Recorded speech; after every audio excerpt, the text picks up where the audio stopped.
Hello everyone, thank you. आपने मुझे इतना सपोर्ट और इतना प्यार देने के लिए आपका दिल से धन्यवाद। आपका दिन आनंदमय और शुभमय जाए, यही आशा के साथ चलिए जानते हैं आज भगवान श्री हरि विष्णु के 10 अवतारों के बारे में। ओम लक्ष्मी नारायणाय नमः, राधे कृष्णाय नमः, वासुदेवाय नमः, ओम गोविंदाय नमः। भगवान श्री हरि विष्णु ने धर्म की रक्षा हेतु हर काल में अवतार लिया है। वैसे तो भगवान विष्णु के अनेक अवतार हुए हैं, लेकिन उनमें से 10 अवतार प्रमुख माने जाते हैं। यहाँ हम भगवान श्री हरि विष्णु के 10 अवतार यानी दशावतार के पौराणिक कथाएं जानेंगे। भगवान श्री हरि के 10 अवतार। हिंदू धर्म विभिन्न देवताओं के अवतार मान्यता है। प्राय विष्णु के 10 अवतार माने गए हैं, जिन्हें दशावतार कहते हैं। भगवान विष्णु हिंदू त्रिदेवों में 3 महादेवताओं में से एक है। निर्माण की योजना के अनुसार वे ब्रह्मांड के निर्माण के बाद उसके विघटन, उसका संरक्षण करते हैं, इसलिए विष्णु को पालनकर्ता भी कहा गया है। भगवान श्री हरि विष्णु जी के 10 अवतारों में संयुक्त रूप से दशावतार कहा जाता है।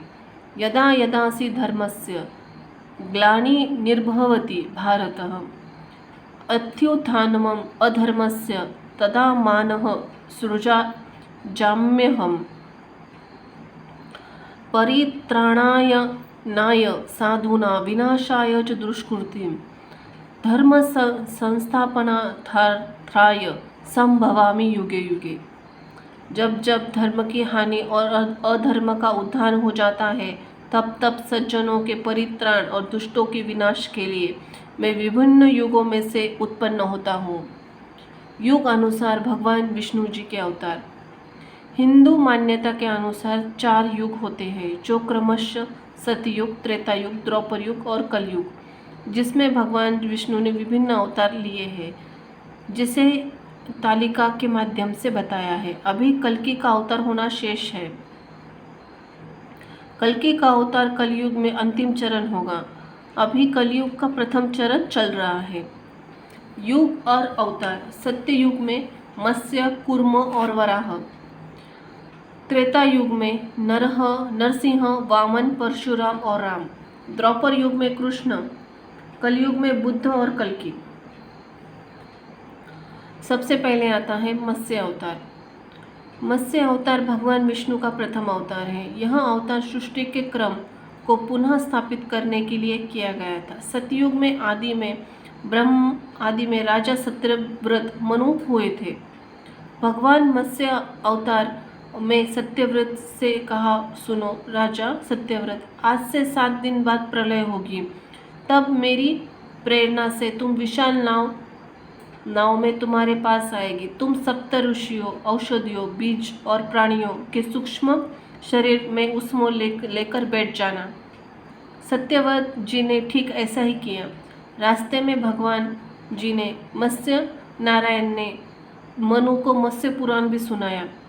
इस तरह प्रभु ने सबकी प्रलय से रक्षा की तथा पौधों तथा जीवों की नस्लों को बचाया। कूर्म अवतार। कूर्म अवतार भगवान जी का दूसरा अवतार है। इसे कश्यप अवतार कहते हैं। जब देवता और दानव के श्री सागर में समुद्र मंथन कर रहे थे, तो मद्राचल पर्वत को मथानी एवं नागराज वासुकी को नेति बनाया गया था, किंतु मदिराचल के नीचे कोई आधार नहीं होने के कारण वह समुद्र में डूबने लगा। यह देखकर भगवान विष्णु विशाल कूर्म यानी कि कछुए का रूप धारण कर मदिराचल पर्वत को अपने कवच पर संभाला था। भगवान कूर्म की विशाल पीठ पर मदिराचल तेजी से घूमने लगा और इस प्रकार समुद्र मंथन संपन्न हो गया। वराह अवतार। वराह अवतार भगवान विष्णु के तृतीय अवतार है। इन्हें शुकर अवतार भी कहते हैं। इस अवतार में मुख शुकर का था, लेकिन शरीर इंसान का था। यह भाद्रपद शुक्ल पक्ष की तृतीया को अवतरित हुए थे। इस अवतार पर 18 पुराणों में से एक ये पुराण है। वराह पुराण भी है। एक समय राक्षस राज हिरण्याक्ष ने जब पृथ्वी को जल में डुबो दिया था, तब ब्रह्मा की नाक से भगवान विष्णु वराह रूप में प्रकट हुए। भगवान विष्णु के इस रूप को देखकर सभी देवताओं और ऋषियों मुनियों ने उनकी स्तुति की। सबके आग्रह पर भगवान वराह ने पृथ्वी को ढूंढना प्रारंभ किया। अपनी थू ध्वनि की सहायता से उन्होंने पृथ्वी का पता लगाया और समुद्र के अंदर जाकर अपने दांतों पर रखकर वो पृथ्वी को बाहर ले आए। हिरण्यक्ष और वराह के मध्य भीषण युद्ध हुआ। अंत में भगवान वराह ने हिरण्यक्ष का वध कर दिया था। इसके बाद भगवान वराह ने अपने खुरों से जल को स्तंभित कर उस पर पृथ्वी को स्थापित कर दिया। भगवान नरसिंह नर और सिंह मानव सिंह को पुराणों में भगवान विष्णु जी का अवतार है। अवतार में विष्णु आधे मानव और आधे सिंह के रूप में प्रकट हुए थे। इनका सर एवं धड़ मानव का था, लेकिन चेहरा एवं पिंजे सिंह यानी शेर का था। इस अवतार को प्रहलाद की रक्षा एवं दुष्ट हिरण्यकश्यप के संहार के लिए किया था। यह भगवान जी का चौथा अवतार है। ब्रह्मा से हिरण्यकश्यप को वरदान मिला था कि वो उसकी मृत्यु न दिन में न रात में, न धरती में न आकाश में, न अस्त्र से न शस्त्र से, न देवता से न दानव से, न पशु से न पक्षी से होगी। इस घमंड से फलीभूत होकर वह अत्यंत शक्तिशाली और अत्याचारी हो गया। वह अपने आप को भगवान मानता था और भगवान विष्णु जी की पूजा नहीं करने देता था, और जो भी करता था उसको मृत्यु दंड देता था। जब हिरण्यकश्यप को यह बात पता चली कि उसका पुत्र प्रहलाद भगवान विष्णु जी की पूजा करता है, तो उसने बहुत समझाया था, फिर भी प्रहलाद नहीं माना। तो हिरण्यकश्यप ने उसे मृत्यु दंड देने का निश्चय किया। उसे सांपों के बीच छोड़ दिया, पहाड़ों से नीचे गिरा दिया, लेकिन प्रहलाद हर बार विष्णु जी की कृपा से बच गया। हिरण्यकश्यप जी की बहन होलिका, जिसे अग्नि से न जलने का वरदान प्राप्त था, वह प्रहलाद को लेकर धकधकती आग में बैठ गई। तब भगवान विष्णु जी की कृपा से प्रहलाद बच गया और होलिका जल गई। जब हिरण्यकश्यप स्वयं प्रहलाद को मारने ही वाला था, तब भगवान विष्णु जी ने नरसिंह अवतार लेकर यहाँ से प्रकट हुए और उन्होंने अपने नाखूनों से हिरण्यकश्यप जी का वध कर दिया। वामन अवतार। वामन विष्णु जी के 5वें तथा त्रेता युग में के पहले अवतार थे। इसके साथ ही यह विष्णु जी के पहले ऐसे अवतार थे जो मानव रूप में प्रकट हुए। इनको दक्षिण भारत में उपेंद्र नाम से जाना जाता है। सत्य युग में प्रसाद के पौत्र दैत्यराज बलि ने स्वर्गलोक पर अधिकार कर लिया था। सभी देवता ने इस विपत्ति से बचने के लिए भगवान विष्णु जी के पास गए। तब भगवान विष्णु जी ने कहा कि मैं स्वयं देव माता अदिति से गर्भ से उत्पन्न होकर तुम्हें स्वर्ग का राज्य दिलवाऊंगा। कुछ समय पश्चात भगवान विष्णु जी ने वामन अवतार लिया। एक बार जब बलि महान यज्ञ कर रहा था, तब भगवान वामन बलि की यज्ञशाला में आ गए और राजा बलि से 3 पग धरती का दान मांगा। राजा बलि के गुरु शुक्राचार्य भगवान की लीला समझ गए और उन्होंने बलि को दान देने से मना कर दिया। लेकिन बलि ने फिर भगवान वामन को 3 पग धरती देने का संकल्प दे दिया। भगवान वामन ने विशाल रूप धारण कर एक पग में धरती, दूसरे पग में स्वर्ग नाप लिया। जब तीसरे पग रखने की कोई स्थान नहीं बचा, तो बलि ने भगवान वामन को अपने सिर पर पग रखने को कहा। बलि के सिर पर पग रखने से वह सुतल लोक पहुंच गया। बलि की दानवीरता को देखकर भगवान ने उसे सुतल लोक का स्वामी बना दिया। इस तरह भगवान वामन ने देवताओं की सहायता से उन्हें पुनः स्वर्ग लौटा दिया। छठा अवतार परशुराम अवतार। परशुराम भगवान विष्णु जी का छठा अवतार है। इनका जन्म महर्षि भृगु के पुत्र महर्षि जमदाग्नि द्वारा संपृष्ट पुत्रेष्ट यज्ञ से संपन्न देवराज इंद्र के वरदान स्वरूप पत्नी रेणुका के गर्भ से वैशाख शुक्ल तृतीया को मध्य प्रदेश के इंदौर जिला में ग्राम मानपुर में हुआ था। पितामह भृगु द्वारा संपन्न नामकरण संस्कार अंततः राम कहलाए। वह जन्मदागी का पुत्र होने के कारण जन्मदाग्नि और शिवजी का द्वारा प्रदत्त परशु धारण करने के लिए कारण वे परशुराम कहलाए। जब जन्मदागी को कार्तिवीर्य नामक राजा ने ठगा तो परशुराम ने उसका वध कर दिया, लेकिन ऐसा करने से जन्मदागी की कार्तिक वीर्य पुत्रों ने हत्या कर दी।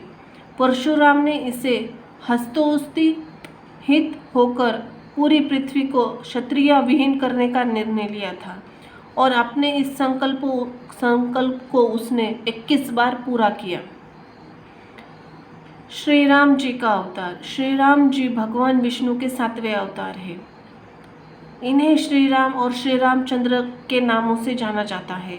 रामायण के वर्ण के अनुसार अयोध्या के सूर्यवंशी राजा चक्रवर्ती सम्राट दशरथ ने पुत्र की कामना से यज्ञ किया। उसके फलस्वरूप उनके पुत्रों का जन्म हुआ। श्री राम जी का जन्म देवी कौशल्या के गर्भ से अयोध्या में हुआ था। श्री राम के चारों भाइयों में सबसे बड़े थे। हर वर्ष चैत्र मास शुक्ल पक्ष की नवमी तिथि को श्री राम जयंती यानी कि रामनवमी का पर्व मनाया जाता है। त्रेता युग में राक्षस राज रावण का बहुत आतंक था। उससे देवता भी डरते थे। उसके वध के लिए भगवान विष्णु ने राजा दशरथ के यहाँ माता कौशल्या के गर्भ से पुत्र के रूप में जन्म लिया। श्री कृष्ण अवतार। भगवान श्री कृष्ण अवतार विष्णु जी के 8वें अवतार है। इन्हें कान्हा, गोपाल, केशव, द्वारकीधीश, वासुदेव आदि नामों से जाना जाता है। इनका जन्म मथुरा में हुआ था। उनके पिता का नाम वसुदेव और माता का नाम देवकी था। उनके नाना उसकी माता देवकी के ज्येष्ठ पिता मथुरा के राजा थे। उनका पुत्र कंस उन्हें हटाकर स्वयं राजा बन बैठा। ऐसी भविष्यवाणी हुई थी कि देवकी के गर्भ से हुई 8वीं संतान के द्वारा उसका वध होगा। अंततः कंस ने कृष्ण को मारने की अनेक चेष्टाएं की, परंतु कृष्ण ने अपने अद्भुत पुरुषार्थ और बाधाओं से पार कर कंस का वध कर दिया। इसी बीच हस्तिनापुर में कौरव और पांडवों में राज्य के बंटवारे लेकर बहुत संघर्ष हुआ। कृष्ण और पांडवों के सहायक थे। उन्होंने शांति के साथ पांडवों को अधिकार दिलाना चाहा, किंतु कौरवों के दुराग्रह से महाभारत का युद्ध हुआ। महाभारत युद्ध में अर्जुन के सारथी बने, दुनिया को श्रीमद् भागवत गीता का ज्ञान दिया। धर्मराज युधिष्ठिर को राजा बनाकर धर्म की स्थापना की। भगवान विष्णु जी का सभी अवतारों में से यह भी अवतार बहुत श्रेष्ठ माना जाता है। बुद्ध अवतार भगवान जी का 9वां अवतार है। आधुनिक मान्यता अनुसार गौतम बुद्ध को ही बुद्ध अवतार माना जाता है, किंतु पुराणों के अध्ययन से ज्ञात होता है कि गौतम बुद्ध दोनों भिन्न व्यक्ति थे। भागवत गीता स्कंद 1 अध्याय 6 के श्लोक के अनुसार तथा कलो संवृत्ते संहाय सूरध्वशीनां बुद्ध नाम जनसुत किकटेषु भविष्यति।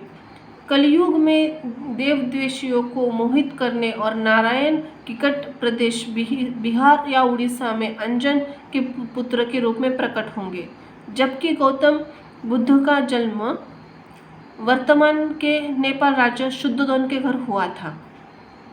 कल्कि अवतार। विष्णु के 10 अवतार में से सिर्फ कल्कि अवतार होना अभी शेष है। भविष्य पुराण के अनुसार भगवान विष्णु जी का अगला अवतार कलयुग के 4थे चरण के उत्तर प्रदेश राज्य के शंभल नामक शहर में विष्णु यशा नामक ब्राह्मण के घर होगा। ऐसा कहा गया है कि कल की अवतार श्वेत अश्व सफ़ेद घोड़े पर आरूढ़ होकर प्रज्वलिंग खड्ग धारण कर मानव रूप में अवतार लेकर स्वर्ण युग की पुनः स्थापना कर मानव जाति का कल्याण करेंगे। धन्यवाद। जय हो वासुदेवाय नमः। राधे कृष्णाय नमो नमः। धन्यवाद।